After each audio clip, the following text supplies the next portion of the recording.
Doctor ইউনূসের ফাঁসি হবে।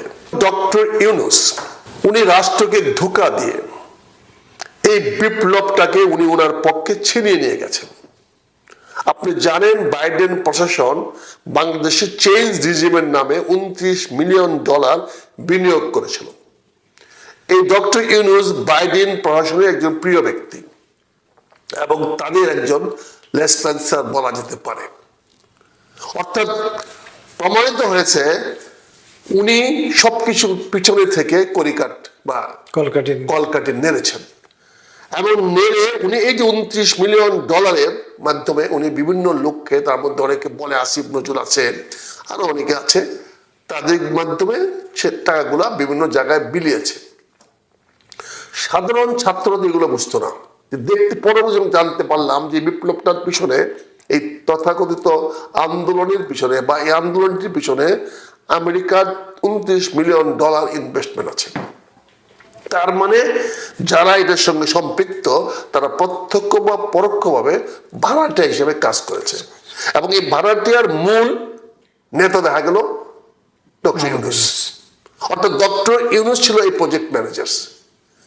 এই প্রজেক্ট ম্যানেজার ডক্টর ইউনূস করে সে বিভিন্ন অপরিবেশ সৃষ্টি করে ছাত্রদেরকে দিয়ে দাবি তুলে সে প্যারিস থেকে খেলার মাঠ থেকে দৌড়ে এসে বাংলাদেশকে 3 দিন সরকারবিহীন রেখে সে তার এনজিও দিয়ে, তার বাড়ি ঘরে চাকর বাকর দিয়ে সে একটি উপদেষ্টা পরিষদ গঠন করলো, যা ছিল জাতির জন্য লজ্জাস্কর, যা ছিল জাতির জন্য অপমানকর।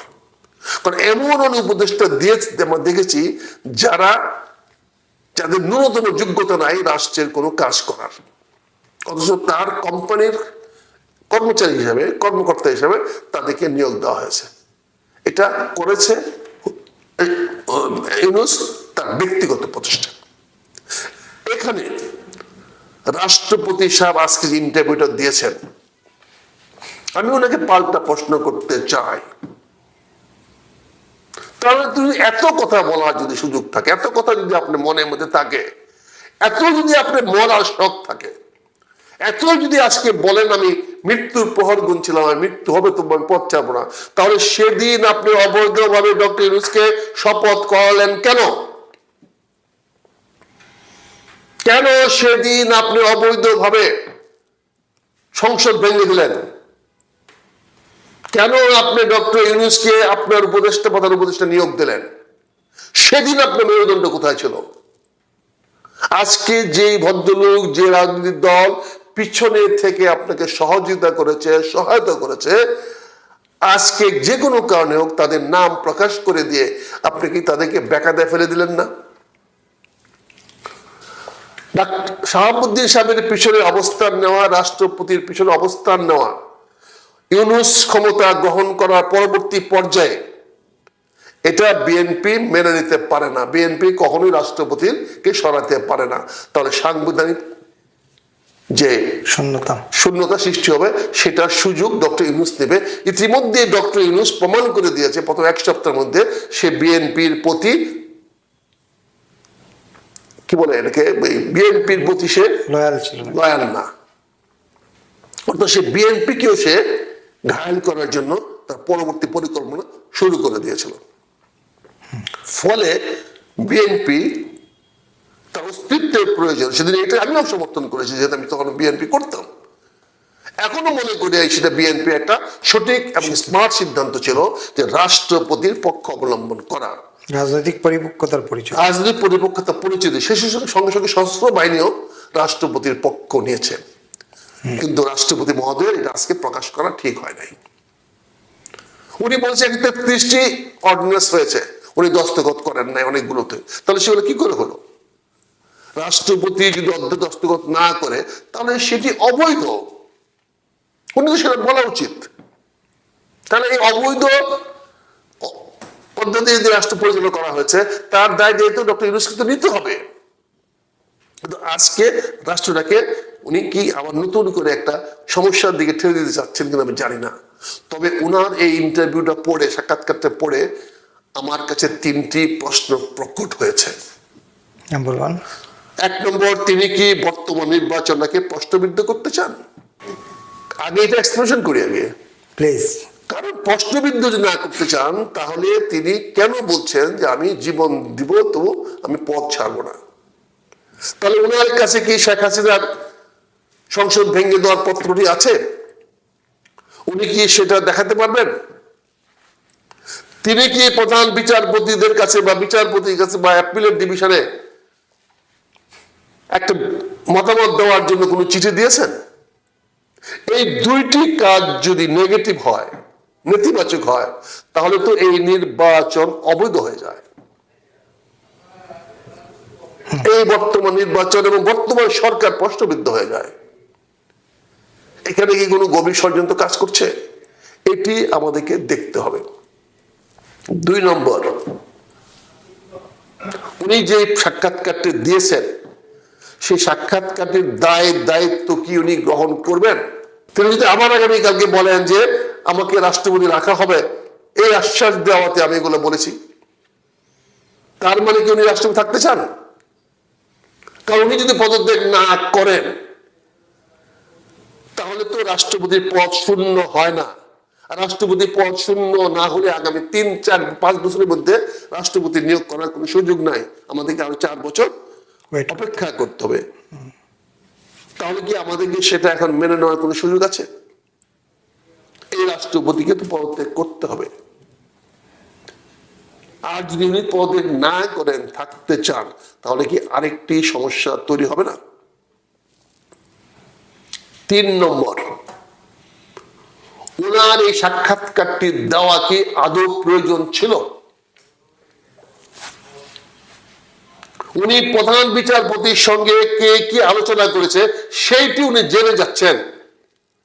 তার এত সুযোগ, তার এত অবাধ তথ্য প্রবাহ।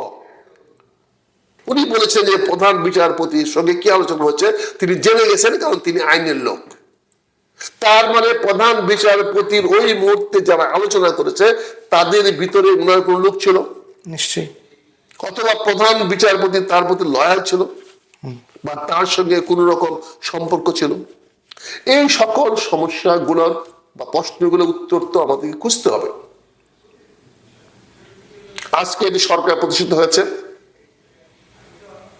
Past is past. অতীতকে যদি আমি আবার সামনে নিয়ে আসতে চাই, তাহলে আমাদের মধ্যে আবার নতুন করে সংঘাত সৃষ্টি হবে। এখানে 2টি বিষয়। 5ই আগস্টের বিপ্লবের পরে শেখ হাসিনা দেশ থেকে পালিয়ে যাওয়ার পরে শেখ হাসিনা বা তার সংসদ নির্বাচিত রাষ্ট্রপতির পদত্যাগ চাওয়া, এই রাষ্ট্রপতির পদত্যাগ চাওয়া স্বাভাবিকভাবেই বিপ্লব উত্তর চেতনা। স্বাভাবিক 5ই আগস্টের বিপ্লব, যে বিপ্লব হাসিনা সরকারকে সরিয়েছে, যে বিপ্লবের কারণে সংসদ ভেঙে গেছে, যে বিপ্লবের কারণে একটা অন্তর্বর্তীকালীন সরকার গঠন করা হয়েছে, সেখানে শেখ হাসিনার কর্তৃক নির্বাচিত রাষ্ট্রপতিকে পদচ্যুত করা ছিল বিপ্লবোত্তর চেতনা। এটা যারা করেছে আমি তাদেরকে ধন্যবাদ জানাই। তারা অন্যায় কোনো কাজ করে নাই, তারা সঠিক কাজটি করেছিল। যারা রাষ্ট্রপতির পদত্যাগ কামনা করেছিল বা পদত্যাগ করার জন্য রাষ্ট্রপতির চাপ সৃষ্টি করেছিল, তারা সঠিক কাজটি করেছিল। কারণ বিপ্লবকে যদি মানতে হয়, আমি যদি 5ই আগস্টের বিপ্লবকে সম্মান জানাতে হয়, তাহলে অবশ্যই আমাকে রাষ্ট্রপতির পদত্যাগের দাবি করতে হবে এবং সেই পদত্যাগের জন্য চাপ সৃষ্টি করতে হবে। না আপনি যখন পরবর্তীতে আভ্যন্তরীণ ষড়যন্ত্রের কারণে এবং তত্ত্বাবধায়ক সরকারের রহস্যময় আচরণের কারণে, বিপ্লবের প্রতি বিশ্বাসঘাতকতামূলক কার্যক্রমের কারণে, ডক্টর ইউনূস বিপ্লবের প্রতি বিশ্বাসঘাতকতা করার কারণে রাষ্ট্রপতির প্রতি যে চাপ দেওয়া হয়েছে পদত্যাগ করার জন্য, সেই চাপটিকে উনি স্তীমিত করে দিচ্ছেন। কারণ প্রধান উপদেষ্টা ইউনূস সাহেব না চাইলে সেনাবাহিনীর পক্ষে রাষ্ট্রপতির বাড়িতে 3 স্তর বিশিষ্ট নিরাপত্তা বলয় দেওয়া সম্ভব ছিল না। সেখানে সশস্ত্র বাহিনীর প্রধান অবশ্যই স্বীকার করবে যে অন্তর্বর্তী সরকারের প্রধান উপদেষ্টার অনুমতি নিয়ে তারা 3 স্তর বিশিষ্ট এই নিরাপত্তা বলয় তৈরি করেছে। এটা ইমপ্লাইজ। কিন্তু উনি আজকে এটা বলে, এই যে আমি কেন বলছি, প্রধান উপদেষ্টা একটা বহুমুখী আচরণ করেছে। উনি বিপ্লবোত্তর বিপ্লবী ছেলেদের সঙ্গে এক ধরনের ধোঁকাবাজি করেছে, বিপ্লবের প্রতি এক ধরনের আচরণ করেছে, বিদেশিদের সঙ্গে এক ধরনের দালালি করেছে, রাজনীতিবিদদের সঙ্গে এক ধরনের প্রবঞ্চনা করেছে। প্রতিটি রাজনৈতিক দলের সঙ্গে ডক্টর ইউনূস প্রবঞ্চনা করেছে এবং তার প্রবঞ্চনাতে সহায়তা করেছে তার কতিপয় চামচা বা লেসপেন্সার, যেমন আলী রিয়াজ, যেমন বদিউল আলম, যেরকম টিএবি ইফতেখারুজ্জামান। এই লোকগুলা ডক্টর ইউনূসের রেসপন্স হিসাবে তার সকল ষড়যন্ত্রমূলক কার্যকলাপগুলো জাতির সামনে প্রকাশ করেছে। তার তথ্য secretary, union secretary Shafiqur Rahman, যারা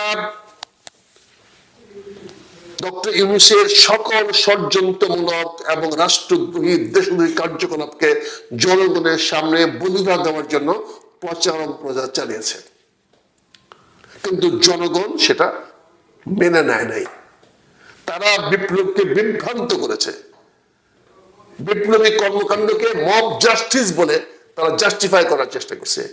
mob cannot be justice, mob is mob. Mob হলো একটা উচ্ছৃঙ্খল আচরণ, মব দিয়ে কোনদিন জাস্টিস হয় না।